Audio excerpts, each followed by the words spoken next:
Welcome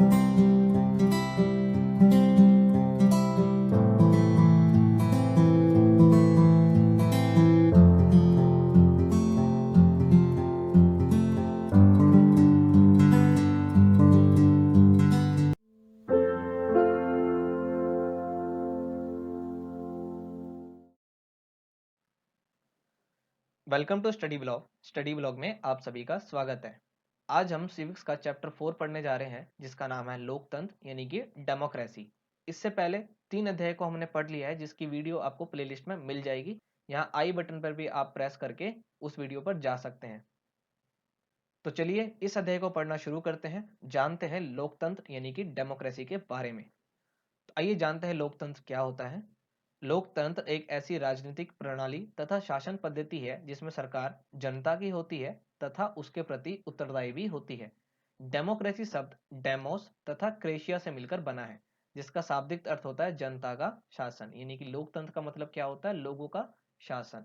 लोकतंत्र का मुख्य उद्देश्य शासन में प्रत्यक्ष या अप्रत्यक्ष रूप से जनता की भागीदारी सुनिश्चित करना है। अब्राहम लिंकन के अनुसार लोकतंत्र जनता के लिए तथा जनता द्वारा संचालित शासन है। अब्राहम लिंकन ने क्या कहा है लोकतंत्र के बारे में कि लोकतंत्र का मतलब होता है जनता के लिए तथा जनता द्वारा संचालित शासन। यानी इस पूरे ही शासन में जनता जो है वो मुख्य होती है। लोकतंत्र में जनता अपनी सरकार चुनती है तथा उसके कार्यों से संतुष्ट न होने पर बदल भी देती है। जैसा कि आप जानते होंगे कि हमारे भारत के अंदर हर 5 साल पर इलेक्शन होता है। अगर हमें उनके कार्य पसंद नहीं आते तो हम सरकार को चेंज भी कर सकते हैं, बदल भी सकते हैं। नियमित चुनाव लोकतंत्र का महत्वपूर्ण लक्षण है। यानी लोकतंत्र के अंतर्गत नियमित चुनाव होते रहते हैं एक फिक्स टाइम पीरियड पर। लोकतंत्र में जनता शोषण तथा अन्य समस्याओं की समाप्ति हेतु विरोध का अधिकार रखती है। यानी कि लोकतंत्र में जनता का अगर शोषण किया जाएगा या कोई समस्या आएगी तो इसका वो विरोध कर सकती है, इसका अधिकार जनता के पास होता है। आइए जानते हैं कि लोकतंत्र कितने प्रकार के होते हैं। तो अभी हमने पढ़ा लोकतंत्र 2 प्रकार के होते हैं। पहला होता है प्रत्यक्ष, दूसरा अप्रत्यक्ष।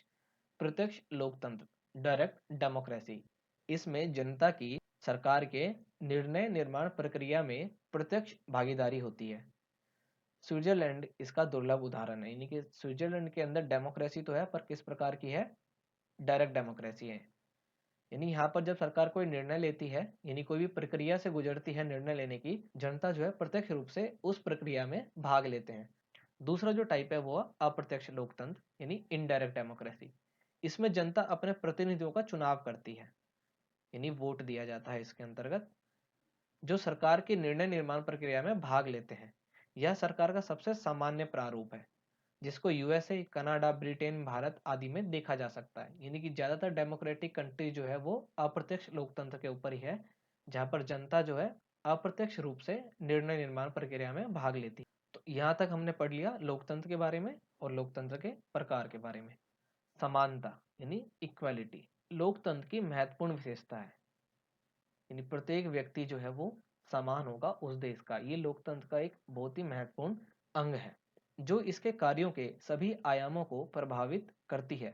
यह सुनिश्चित करती है कि व्यक्ति धर्म, जाति, लिंग आदि भेदभाव के बिना अपनी प्रतिभा का विकास कर सके। तो ये बहुत जरूरी है किसी भी डेमोक्रेटिक कंट्री के लिए कि वहाँ के प्रत्येक व्यक्ति को समानता का अधिकार मिले। यानी प्रत्येक व्यक्ति क्या हो वहाँ का, वो समान हो, चाहे वो किसी भी धर्म का हो, जाति का हो, लिंग का हो, किसी भी वंश का हो। भारतीय संविधान में महिला हो या पुरुष, चाहे वह किसी भी जाति का हो, धर्म का हो, संप्रदाय का हो, सभी समान है। हमारे कॉन्स्टिट्यूशन के पार्ट 3 में आर्टिकल नंबर 14 से 18 तक हमारे को right to equality fundamental rights के तहत दिए गए हैं, जहां पर महिला या पुरुष, चाहे वो किसी भी जाति, धर्म, संप्रदाय किसी का भी हो, वे सभी क्या है, एक समान है। भारत में समानता की स्थापना हेतु निम्न संवैधानिक उपबंध किए गए हैं। यानी कि प्रत्येक व्यक्ति भारत में किस प्रकार समान हो, इसके लिए कुछ संवैधानिक उपबंध किए गए हैं। इसके अंतर्गत पहला है कानून के समक्ष समानता, आर्टिकल 14। हमारे को राइट टू इक्वालिटी आर्टिकल 14 से लेके 18 तक दिया गया, ये हमारे कॉन्स्टिट्यूशन के पार्ट 3 में है। तो आर्टिकल 14 के तहत हमारे को कानून के समक्ष समान बताया गया है। यानी प्रत्येक व्यक्ति जो किसी भी धर्म का हो, किसी भी जाति का हो, किसी भी संप्रदाय का हो, किसी भी लिंग का हो, सभी जो है कानून के समक्ष एक समान है। किसी से भी धर्म, जाति, संप्रदाय, लिंग, स्थान या जन्म के आधार पर कोई भी भेदभाव नहीं किया जा सकता। उसके बाद है प्रत्येक व्यक्ति को सार्वजनिक स्थल जैसे कि होटल, मंदिर, दुकान, कुओं आदि पर जाने की इजाजत है। सार्वजनिक भोजनालय, सार्वजनिक मनोरंजन आदि पर वे सभी जा सकते हैं, किसी को भी नहीं रोका जाएगा। उसके बाद छुआछूत का अंत, जो आर्टिकल नंबर 17 के तहत है। आर्टिकल नंबर 18 के तहत उपाधियों का अंत किया गया है, यानी कि कोई भी व्यक्ति अपने लिए, अपने नाम के पीछे, अपने वंश के लिए किसी भी प्रकार की उपाधि जैसे कि ठाकुर, यादव, इस प्रकार के शब्द को इस्तेमाल नहीं कर सकता। आर्टिकल नंबर 18 इसका निषेध करता है। भारत सरकार द्वारा समानता स्थापित करने के लिए अनेक उपाय किए जा रहे हैं। 1955 में नागरिक अधिकार संरक्षण अधिनियम पारित किया गया। स्कूल में मध्याह्न भोजन कार्यक्रम यानी कि मिड डे मील चलाया जा रहा है। सबसे पहले ये तमिलनाडु के अंदर चलाया गया है। इसके बाद विकलांगता अधिनियम के बारे में बताया गया। भारत सरकार ने वर्ष 1995 में विकलांगता अधिनियम पारित किया था। इस अधिनियम के अनुसार विकलांग व्यक्ति को समान अधिकार प्राप्त है। राज्य को उनके लिए सभी स्कूलों में मुफ्त शिक्षा की व्यवस्था की जानी चाहिए। सभी सार्वजनिक स्थल जैसे सरकारी भवन, स्कूल, रेलवे स्टेशन पर सुगम यानी ढालनुमा रास्ता बनाना चाहिए। उसके बाद है संविधान द्वारा प्रत्येक व्यक्ति को गरिमान्य जीवन जीने का अधिकार है, जो कि व्यक्ति का जन्मजात अधिकार भी है। इसको कार्यान्वित करने के लिए लोकतंत्र में मत देने का अधिकार दिया है, यानी कि प्रत्येक व्यक्ति को मत देने का अधिकार दे दिया गया। केवल एक शर्त है कि वो व्यक्ति 18 वर्ष से ऊपर का होना चाहिए। इसके बाद देखिए मत देने का अधिकार, इसके बारे में बताया गया। भारत में मतदान का अधिकार प्रत्येक वयस्क नागरिक को दिया गया है जिसकी आयु 18 वर्ष या इससे ऊपर है।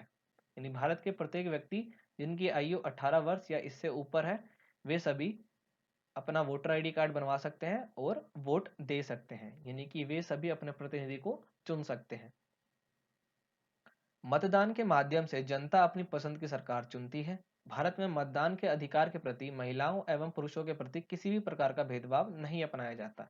यहाँ पर महिला और पुरुष दोनों को ही मत का अधिकार मिला हुआ है। इस संदर्भ में भीमराव अंबेडकर ने कहा था कि प्रत्येक व्यक्ति को मतदान का अधिकार होना चाहिए, चाहे उसका सामाजिक आर्थिक स्तर कुछ भी हो, अर्थात भेदभाव रहित मतदान का अधिकार। ये डॉक्टर भीमराव अंबेडकर जी ने कहा था। तो ये था मत देने का अधिकार। इसके बाद है असमानता। भारत में जाति प्रथा असमानता यानी कि इनइक्वालिटी के समान प्रारूपों में से एक है। यानी भारत में जाति प्रथा आज भी है, जिसके कारण असमानता फैली हुई है। भारत के शिक्षित नगरीय लोगों में भी यह धारणा पाई जाती है। दलितों के प्रति भेदभाव सभी जगह देखे जाते हैं। दलितों का अर्थ तथाकथित निचली जाति है। निचली जातियों पर भेदभाव सभी जगह देखे जाते हैं। दलित का अर्थ क्या हुआ? निचली जाति। जो नीची जाति के लोग हैं उन पर ऊंची जाति के जो लोग हैं वो जो है उनके साथ असमानता यानी भेदभाव करते हैं। इसके बाद है नागरिक अधिकार आंदोलन।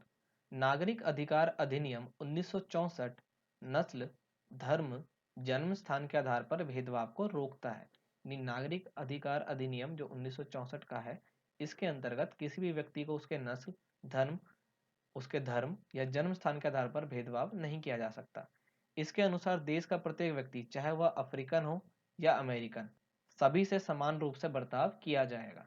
इसके बाद है अमेरिका में नागरिक अधिकार आंदोलन 1 दिसंबर 1955 में प्रारंभ हुआ था, जब गोरे लोगों द्वारा रोजा पार्क्स को बस में एक सीट देने से इनकार कर दिया गया था। उसके बाद अमेरिका में लोगों द्वारा समान अधिकार की मांग की गई थी और इस प्रकार नस्लीय भेदभाव का अंत हुआ। तो ये था नागरिक अधिकार आंदोलन। तो नागरिक अधिकार अधिनियम 1964 के तहत किसी भी व्यक्ति को उसके नस्ल, धर्म या जन्म स्थान के आधार पर भेदभाव नहीं किया जा सकता। और अमेरिका के अंदर 1 दिसंबर 1955 को प्रारंभ हुआ था ये, जहां पर कुछ गोरे लोगों ने रोजा पार्क्स को बस में, रोजा पार्क्स जो थे वे काले थे, इनको बस में सीट देने से मना कर दिया, जिसके बाद अमेरिका के लोगों द्वारा समान अधिकार की मांग की गई और इस प्रकार नस्लीय भेदभाव का अंत हुआ। इसके बाद देखिए एक और बता रखा है तवा मत्स्य संघ। तवा मत्स्य संघ मछुआरों का सहकारी संगठन है। तवा मत्स्य संघ मछुआरों का सहकारी संगठन है। इस संघ का गठन मध्य प्रदेश के सतपुड़ा क्षेत्र में सरकार की नीतियों के विरोध में किया गया था। सरकार ने 1994 में निजी कंपनियों को सतपुड़ा क्षेत्र में मछली पकड़ने का अधिकार दे दिया था, बाद में इसे वापस ले लिया गया। तो हमने इस चैप्टर के अंदर लोकतंत्र के बारे में पढ़ा, लोकतंत्र कितने प्रकार के होते हैं इसको जाना, और कुछ अधिनियमों के बारे में जाना, और तवा मत्स्य संघ के बारे में जाना। ये सतपुड़ा गांव का है, कई बार सवाल पूछ लिया जाता है इसके अंदर। अगर वीडियो अच्छी लगी है तो वीडियो को लाइक करें, ज़्यादा से ज़्यादा शेयर करें, चैनल पर नए आए हैं तो इसको सब्सक्राइब करें, बेल आइकन को प्रेस करें ताकि आने वाली वीडियो की नोटिफिकेशन आपको टाइम पर मिल सके। पीडीएफ के लिए आप हमारे टेलीग्राम चैनल को ज्वाइन कर सकते हैं जिसका नाम है स्टडी ब्लॉग। मिलते हैं अगली वीडियो में नए टॉपिक के साथ, तब तक के लिए जय हिंद।